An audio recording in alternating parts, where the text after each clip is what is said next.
오늘은 하이델베르크 요리문답 45번째 시간입니다. 오늘은 진정한 회개가 무엇인지를 우리가 함께 살펴보겠습니다. 우리가 지난주에 못했던 87문답부터 함께 보겠습니다. 제가 질문 읽고 답을 같이 읽겠습니다.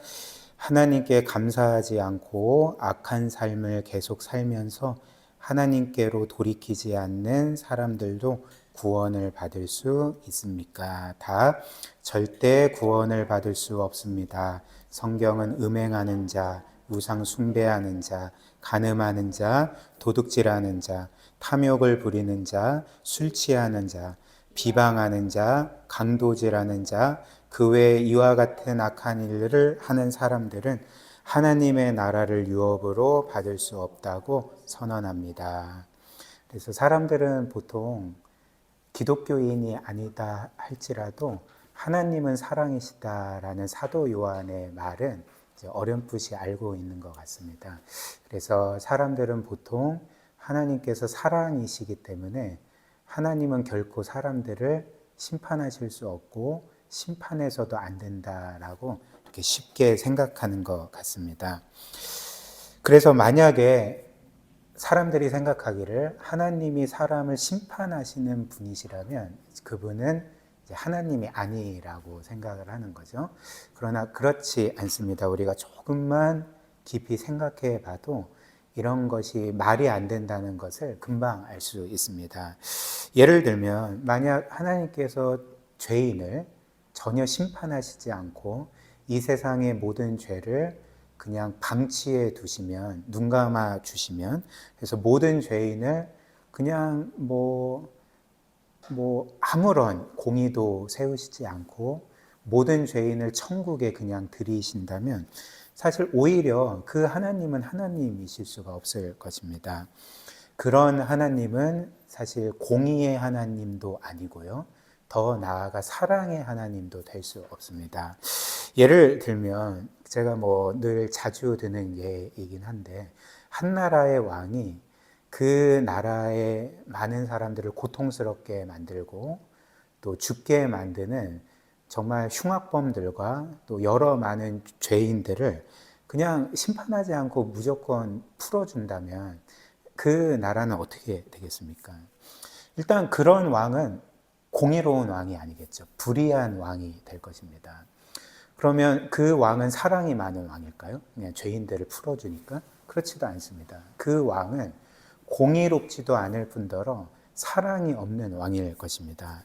왜냐하면 왕이 그렇게 죄를 눈감아주고 모든 죄인을 무죄 석방해주는 것은 결국은 그 나라의 사람들을 고통스럽게 만들고 특별히 피해자들의 마음에 다시 한번 비수를 꽂고 그리고 법 질서가 무너지게 될 것이기 때문에 결국 그 나라는 파멸하게 될 것입니다. 그 왕은 공의롭지도 않고 사랑도 없는 왕이겠죠. 그렇다면 하나님께서 이런 분이시겠습니까? 그렇지 않죠. 하나님은 공의로우셔서 모든 죄인을 심판하십니다. 반드시 심판하십니다.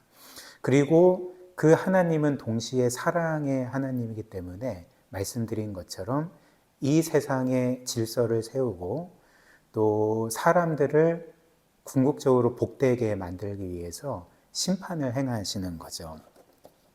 그리고 하나님께서 또 이렇게 심판을 경고하시는 것 자체도 그분이 공의의 하나님일 뿐만 아니라 사랑의 하나님이심을 보여줍니다. 하나님께서 이런 여러 죄악들 또 죄인들을 향해 심판을 경고하시는 것은 물론 공의를 세우시기 위함도 있지만 사실 그분의 사랑과 은혜를 보여주는 것입니다. 왜냐하면 하나님께서 죄를 심판하시고 심판을 경고하시고 또 지옥의 형벌을 경고하시는 것은 사람들이 다 지옥에 가기를 원하시기 때문이 아니라 그 죄의 경고를 듣고 그 죄에서 돌이켜서 구원받기를 원하시기 때문에 거듭 심판에 대해서 경고를 하시는 거죠. 그래서 고린도전서 6장 9절 10절 오늘 87문답의 근거 구절이기도 한데요. 이렇게 말합니다. 불의한 자가 하나님의 나라를 유업으로 받지 못할 줄을 알지 못하느냐. 하나님의 나라를 유업으로 받지 못한다는 것은 바꿔 말하면 이 사람은 죽으면 심판을 받는다는 거겠죠. 그렇죠? 이제 지옥에 떨어질 수밖에 없다는 것입니다. 그래서 미혹을 받지 말라. 음행하는 자나 우상 숭배자나 간음하는 자나 탐색하는 자나 남색하는 자나 도적이나 탐욕을 부리는 자나 술 취하는 자나 모욕하는 자나 속여 빼앗는 자들은 하나님의 나라를 유업으로 받지 못하리라. 이렇게 경고를 하셨습니다. 근데 이 경고는 죄인들로 하여금 그 죄에서 돌이켜서 구원의 길로 나오라는 하나님의 간절한 촉구가 되는 거죠. 따라서 하나님의 이 성경에 기록된 하나님의 이런 심판의 메시지를 사람들이 들을 때에 이제 그들이 해야 될 일은 자신에게 분명히 죄가 있고 그 죄를 지음으로써 지금 자신이 하나님을 대적하고 있음을 깨달아야 합니다. 그리고 그가 죽으면 그를 기다리고 있는 것은 영원한 심판일 뿐임을 깨달아야 하는 거죠. 그러나 그는 거기에서 멈추면 안 됩니다. 그는 동시에 구원의 메시지를 들어야 되겠죠. 복음을 들어야 됩니다. 그래서 대표적으로 요한복음 3장 16절 하나님이 세상을 이처럼 사랑하사 독생자를 주셨으니 이는 그를 믿는 자마다 멸망하지 않고 영생을 얻게 하려 하심이라. 하나님은 거듭거듭 심판에 대해서 선포하시고 경고하시지만 동시에 이런 구원의 메시지를 주시는 이유가 무엇이겠습니까? 에스겔 33장 11절 말씀처럼 하나님은 죄인이 죽어서 심판받기를 원하지 아니하시고 도리어 회개하고 구원받기를 원하시는 하나님이시기 때문에 하나님은 심판의 메시지와 함께 이런 구원의 메시지를 거듭거듭 주시고 그분의 외아들을 이 세상의 구세주로 보내신 것입니다. 따라서 이 약속처럼 요한복음 3장 16절의 약속처럼 하나님은 죄를 반드시 심판하시지만 그분의 외아들을 믿는 자는 심판을 받지 않죠. 이 세상에 가장 악랄하고 흉악한 죄인이라 할지라도 그가 회개하고 그 외아들 구세주 예수 그리스도를 믿는다면 그는 멸망하지 않고 영생을 얻고 구원을 얻게 됩니다. 이것이 하나님의 분명한 약속이고 저나 여러분들이나 이 약속을 믿음으로 구원을 받은 거죠. 따라서 이 성경의 죄에 대한 하나님의 심판의 경고를 듣고 그래서 그래 나에게 이런 여러 많은 죄악들이 있고 지금까지 하나님께 너무도 많은 죄를 지었는데 나 같은 자에게는 구원이 없어 라고 생각하는 그 사람은 복음을 믿어야 됩니다. 그리스도를 바라보고 믿으면 하나님께서 그 약속대로 그를 그 모든 죄와 영원한 형벌로부터 구원해 주시는 것입니다. 그렇다면 이제 오늘 88문답부터 우리가 보게 되는 주제인데요. 그렇다면 이제 진정한 회개는 무엇인가인 거죠. 88문답 제가 질문 읽고 답을 같이 읽겠습니다. 사람의 진정한 회개는 무엇입니까? 답, 옛사람이 죽고 새 사람으로 사는 것입니다. 진정한 회개는 옛사람이 죽고 새 사람으로 사는 것입니다. 우리 신앙의 선배들이 이렇게 정리했습니다. 그래서 로마서 6장 6절과 7절에 이제 이런 말씀이 있습니다. 우리가 알거니와 우리의 옛사람이 예수와 함께 십자가에 못 박힌 것은 죄의 몸이 죽어 다시는 우리가 죄에게 종노릇하지 아니하려 함이니 이는 죽은 자가 죄에서 벗어나 의롭다 하심을 얻었느니라 이렇게 말을 합니다. 그래서 성경은 우리가 구세주 예수 그리스도를 믿게 될 때에 일어나는 일을 이제 이렇게 말을 합니다. 즉 우리의 옛사람, 여기에서 이제 옛사람이라는 것은 우리가 과거에 죄를 따르던 삶을 그 죄를 따르던 우리의 자아를 의미합니다. 우리가 예수 그리스도를 믿을 때 이 옛사람, 죄를 따르던 우리의 옛 자아가 그리스도와 함께 십자가에 못 박히게 되는 거죠. 그리고 우리는 이제 그리스도 안에서 새로운 삶을 살게 됩니다. 이것이 성경이 우리에게 말하는 우리의 구원입니다. 우리가 그리스도를 믿을 때 일어나는 일이고 시작되는 일입니다. 그래서 이 말씀에 비추어 보면, 즉 구원이라는 것이 우리의 옛자가 죽고 그리스도 안에서 새로운 삶을 사는 것이라면, 이제 이 말씀에 비추어서 회개라는 것은 무엇이겠습니까? 그러니까 회개라는 것은 많은 사람들이 생각하는 것처럼 단지 자신의 죄를 자책하는 게 아닙니다. 혹은 하나님께 너무나도 죄송스러워하는, 최대한 죄송스러워하는 그런 게 아닙니다. 혹은 회개라는 것은 나오지도 않는 눈물을 아무튼 최대한 억지로 짜내서 뭔가 송구한 마음으로, 죄송스러운 마음으로 하나님께 나의 죄를 고백하는 것도 아닙니다. 사실 저는 좀 어릴 때 회개를 이런 식으로 생각을 했던 것 같습니다. 거의 이 복음의 의미를 깨닫지 못했을 때는, 그 전까지는 회개를 이런 식으로 생각을 했던 것 같습니다. 그래서 최대한 내 죄에 대해서 아파하고 송구해하고 죄송스러워하고 또 나오지도 않는 눈물을 짜내려고 하면 하나님이 나의 그 노력을 어찌됐든 그래, 그 정도면 됐다 이렇게 말씀하시면서 이제 용서해 주시는 것으로 이제 이렇게 생각을 했습니다. 그렇지 않죠? 회개는 이제 그런 게 아닙니다. 회개라는 것은 믿음과 관련이 있습니다. 회개는 우리가 예수 그리스도에 대해서 믿는 그 믿음의 내용에서 나오는 자연스러운 결과라는 거죠.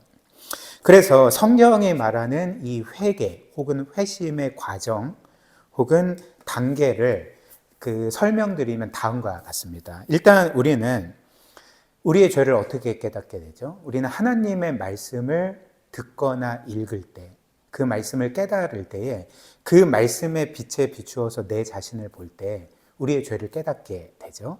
그래서 나에게 이런 죄가 있었구나. 우리가 어두운 방에 있으면 아무것도 보이지 않고 우리의 모습도 확인할 수 없을 때에 빛이 딱 비치면 어떻게 됩니까? 그러니까 모든 게 보이고 특별히 우리 자신을 모습을 확인할 수 있지 않겠습니까? 마찬가지로 하나님의 말씀의 빛이 우리 가운데 비치게 되면 우리는 과거에 보지 못했던, 깨닫지 못했던 죄를 깨닫게 됩니다. 그리고 죄를 깨닫게 될 뿐만 아니라 내가 이 죄로 인해서 하나님의 진노와 심판을 받기에 충분히 합당하다는 것을 이제 깨닫게 되는 거죠. 이게 이제 첫 번째 단계입니다. 그러나 우리는 여기에서 멈추지 않죠. 더 나아가서 나 같은 죄인을 위해서 예수 그리스도께서 친히 사람으로 이 세상에 오시고 나의 모든 죄를 친히 담당하셔서 내가 나의 죄 때문에 받아야 될 모든 하나님의 진노와 심판을 대신 받으셨다는 것을 우리가 복음을 통해 깨닫게 되죠. 그렇게 되면 이제 우리는 우리 죄에 대한 시각이 완전히 바뀌게 됩니다. 과거에는 이 죄라는 것을 단지 하나님의 법을 깨트린 것으로만 생각을 했는데 우리가 예수 그리스도께서 우리를 위해 죽으셨다는 것을 깨닫게 될 때 이 죄는 더 이상 하나님의 법을 깨트린 것일 뿐만 아니라 그분의 아들을 깨트린 것이 된 거죠. 그 아들을 십자가에 못 박은 것이 나의 죄이고 그 아들의 몸을 산산조각 내고 깨트려 버린 것이 나의 죄라는 것을 깨닫게 됩니다. 그리고 하나님의 마음을 깨트린 것이 나의 죄라는 것을 깨닫게 되죠. 그래서 이것을 깨닫고 나는 이제 나의 죄에 대해서 아파하죠.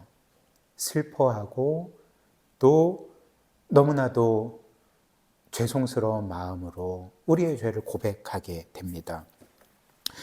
그리고 동시에 이제 우리는 우리를 위해서 십자가에 못 박힌 분을 바라보게 되고 나의 허다한 많은 죄악들을 해결하신 그리스도 안에서 나의 영원한 죄 용서를 확신하게 됩니다. 그분 안에서 이제 안식하게 되죠.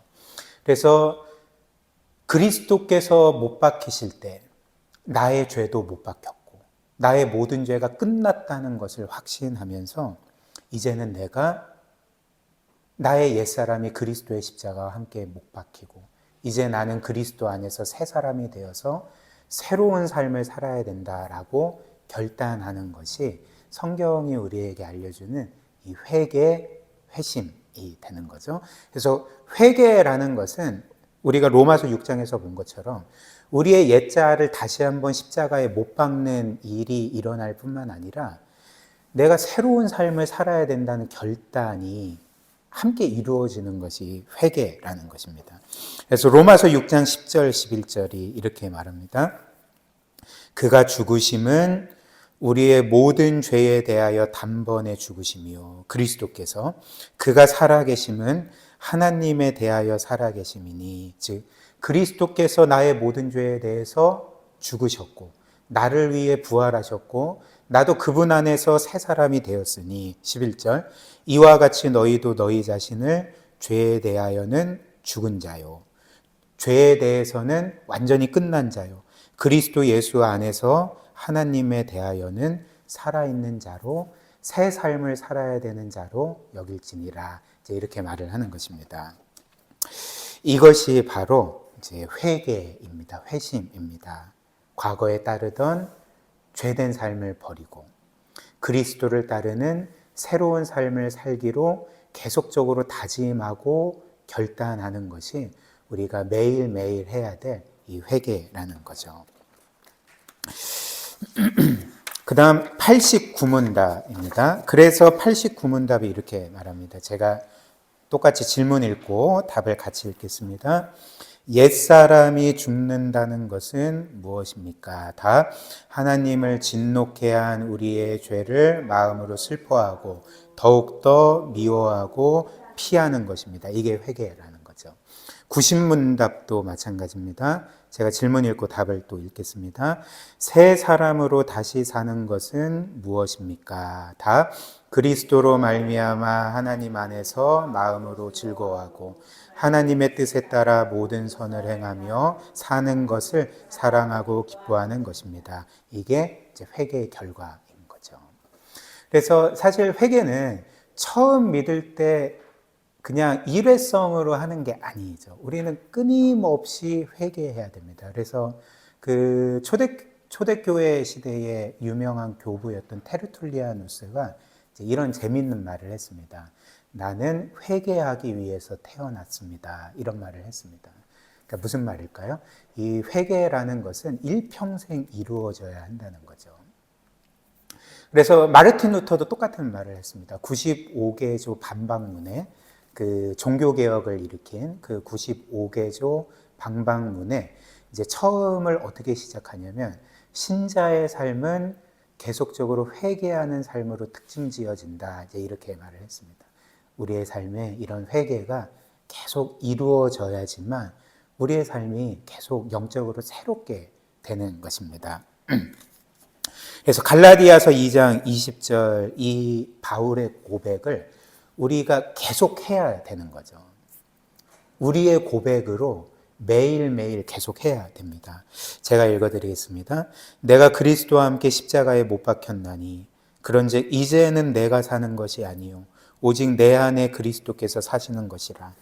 이제 내가 육체 가운데 사는 것은 나를 사랑하사 나를 위하여 자기 자신을 버리신 하나님의 아들을 믿는 믿음 안에서 사는 것이라. 이것을 계속 우리가 믿고 되뇌이고 고백해야 하는 거죠.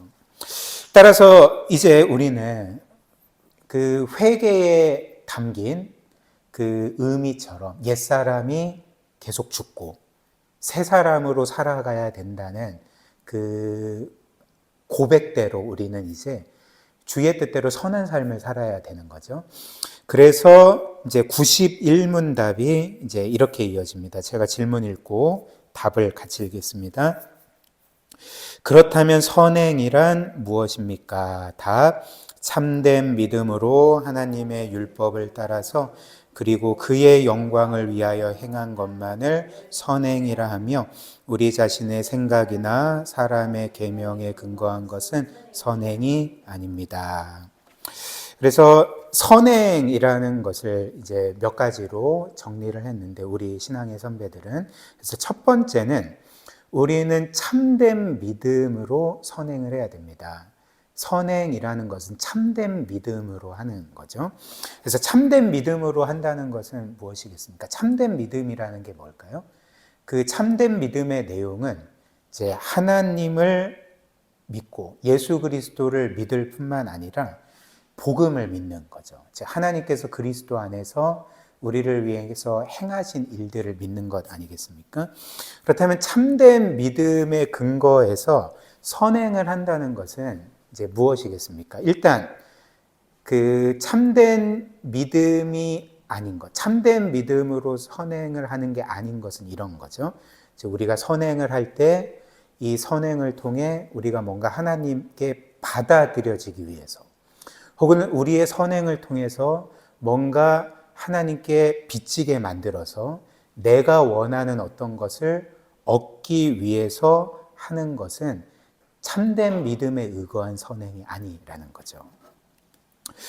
오히려 참된 믿음에 의거한 선행은 무엇이냐면 복음에 의거한 선행이 되는 것입니다. 즉 우리가 우리의 행위가 아니라 예수 그리스도께서 이미 우리를 위해 행하신 모든 일로 인해서 하나님께 영원히 받아들여졌고, 그렇기 때문에 나는 이제 하나님의 영원한 사랑을 확신하고 그분이 나에게 베풀어 주신 은혜의 기쁨과 감사함으로 반응하여서 순종하여 선행을 하는 것이 이제 참된 믿음으로 선행을 하는 것이라는 것입니다. 그다음 두 번째로 우리는 참된 믿음으로 할 뿐만 아니라 이제 하나님의 율법에 따라서 선행을 해야 됩니다. 하나님의 율법에 따라서 선행을 해야 됩니다. 그래서 이를 이제 보충 설명할 때 91문 답이 뭐라고 이야기를 하냐면, 우리 자신의 생각이나 사람의 계명에 근거해서 하는 것은 선행이 아니다, 이렇게 말을 하는 거죠. 예를 들면 보통 우리는 선행을 할 때 하나님의 말씀이 기준이 되어야 되겠죠. 하나님의 율법이 기준이 되어야 되는데, 사실 우리는 그 선행을 할 때 하나님의 말씀의 기준보다는 이제 우리가 평소에 생각했던 것, 혹은 또 뭐가 있을까요? 우리의 어떤 이제 정치적인 성향이나 혹은 내가 속한 어떤 집단의 전통에 더 영향을 받아서 이제 선행을 하려고 할 때가 있습니다. 예를 들면 어느 나라든지 그리스도인들은 양분되는 것 같습니다. 그러니까 보수적인 그리스도인들이 있는 반면에 이제 진보적인 그리스도인들이 있겠죠. 우리 교회는 어떨까요? 예, 뭐 잘 모르겠습니다. 예. 어찌됐든 이런 두 부류의 그리스도인들과 교회가 있는 것 같습니다. 그래서 여러분들이 아시다시피 이제 보수적인 그리스도인들은 이런 성적 순결의 문제들, 그런 어떤 순결함과 거룩함에 대한 하나님의 율법은 굉장히 잘 지키려고 합니다. 그러나 그들이 부족한 것이 무엇이냐면 이제 이웃을 돕거나 사회 정의를 이루거나 이런 것들은 사실 이제 등한시하는 경향이 있는 거죠.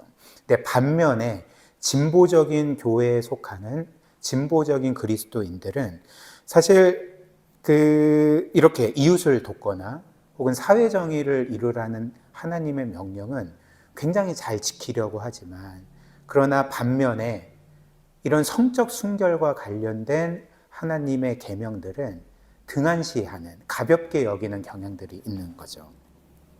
그러니까 이런 것이 사실 하나님의 율법이 기준이 된 게 아니라는 것입니다. 하나님의 율법은 분명히 우리에게 거룩함과 성적인 순결함을 요구할 뿐만 아니라 이웃을 내 몸과 같이 사랑해서 가난한 이웃들을 돕고 또 사회 정의를 이루는데 힘쓰라고 우리에게 명하시는 거죠.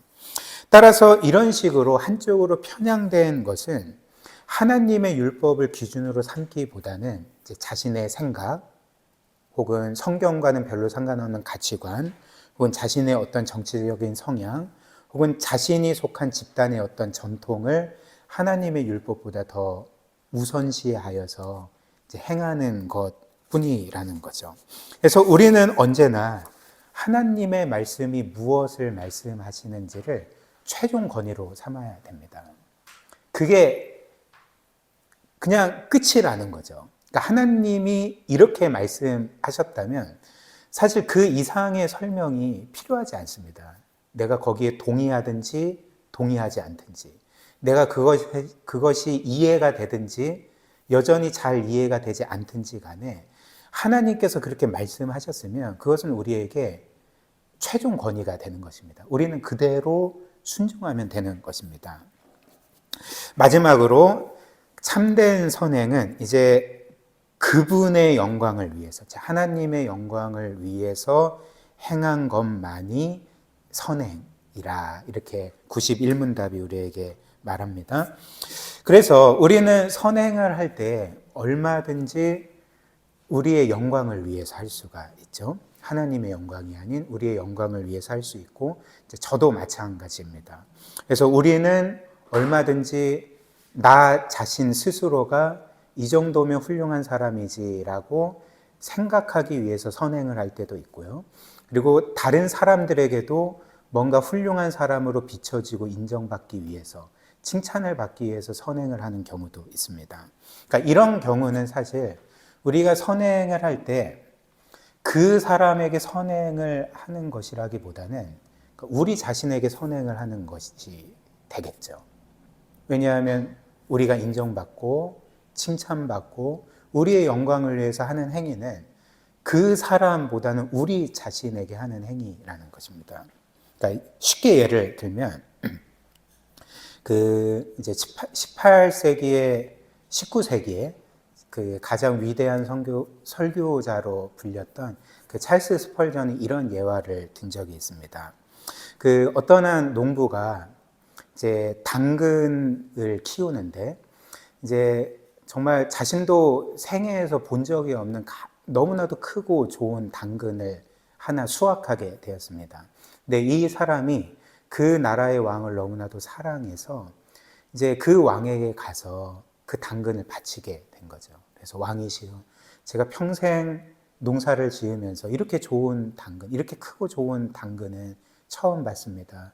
이 당근을 제가 너무나도 사랑하고 존경하는 왕께 바칩니다 하고 이 당근을 바쳤답니다. 그래서 왕은 이제 너무나도 또 뭔가 이제 고맙기도 하고 또 감격이 되기도 하지 않겠습니까?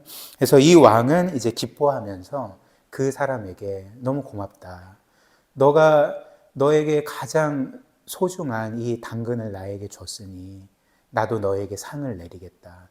너의 밭 옆에 있는 큰 땅을 너에게 선물로 주마 해서 그 보답으로 당근과는 비교도 되지 않는 그 광활한 땅을 그에게 선물로 줬습니다.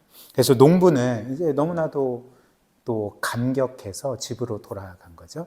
근데 이제 그 광경을 한 신하가 보고 있었습니다. 그래서 그 신하는 이제 어떤 생각을 했을까요? 와, 당근 하나에 그 넓은 땅을 준다고? 그렇다면 나는 뭘 주면 내가 원하는 것을 받을 수 있을까 해서 이제 자기가 가지고 있는 말들 중에 가장 좋은 말을 왕에게 끌고 온 거죠. 그래서 왕이시여, 지금까지 제가 기르고 또 제가 보관하고 있던 말들 중에 이 말만큼 훌륭한 말을 본 적이 없습니다. 제가 너무나도 사랑하고 존경하는 왕께 이 말을 바칩니다 해서 그 말을 주었답니다. 그런데 이제 그때 왕은 그냥 그래 고맙다 하고 끝난 거예요. 그래서 이 신하가 이때쯤 되면 뭔가 나에게 상이 떨어질 텐데 아무리 기다려도 이제 왕이 뭐 아무 말도 하지 않으니까 이제 그냥 돌아가려고 하던 차에 이제 이때 왕은 이 신하의 마음의 그 동기가 무엇인지를 간파하고 이제 이렇게 말을 했다고 합니다. 잠깐만 기다려 보거라. 내가 너에게 할 말이 있다. 너는 어제 농부는 나에게 나를 위해서 당근을 바쳤지만 오늘 너는 나를 위해서가 아니라 너 자신을 위해서 너의 유익을 위해서 말을 바쳤구나 라고 이제 말했을 때 그 신하가 그 부끄러움을 이기지 못하고 그 자리를 떠났다고 합니다. 물론 지어낸 말이겠죠. 무슨 이야기인지 아시겠습니까? 이 예화처럼 우리도 얼마든지 말로는 하나님의 영광을 위한다고 하지만 우리를 위해서 하는 경우가 많다는 거죠. 우리 자신과 우리의 영광을 위해서 선행을 하는 경우가 많다는 것입니다. 근데 저는 이 말씀 오늘 묵상하면서 이제 이런 생각을 하게 된 거죠. 그 신하는 뭔가를 원하기 위해서 왕에게 말을 바치고자 했는데, 그렇다면 나는 하나님께 뭔가 하나님의 마음에 들거나 뭔가 내가 원하는 것을 얻기 위해서 하나님을 섬길 필요가 있나? 왜냐하면 나는 이미 그리스도 안에서 하나님의 영원한 사랑을 받는 자이고, 이미 하나님이 그리스도 안에서 나를 자녀의 상속자로 삼아주셔서 나에게 모든 것을 주셨고, 또 이미 그리스도 안에서 나를 이 우주 만물 가운데 가장 높여주시고 지금도 이 세상 만물 가운데 가장 존귀한 자로 대해주시는데, 내가 그 하나님께 뭘 더 얻을 수가 있겠으며 뭘 더 바랄 수가 있겠는가라는 그런 생각을 하게 되었습니다. 여러분들도 마찬가지 아닙니까? 우리는 사실 하나님께 더 이상 바랄 게 없는 사람들입니다. 우리는 모든 것을 받았고 그것이 우리에게 때로는 현실로 체감되지 않을 수는 있지만, 그러나 우리가 받은 모든 것을 기억할 때 우리는 뭔가를 얻기 위해서가 아니라, 혹은 우리의 영광을 위해서가 아니라 하나님을 사랑하고 기뻐함으로, 감사하는 마음으로 그분의 뜻을 따라 살 수가 있겠죠. 이것이 바로 우리가 복음을 정말 이해하고 있는지, 정말 믿고 있는지, 그리고 그 복음을 실제로 경험하고 있는지를 보여주는 가장 큰 증거가 됩니다. 저와 여러분들이 이 은혜의 반응에서 기쁨으로 하나님을 섬겼으면 좋겠습니다. 우리 함께 기도하도록 하겠습니다.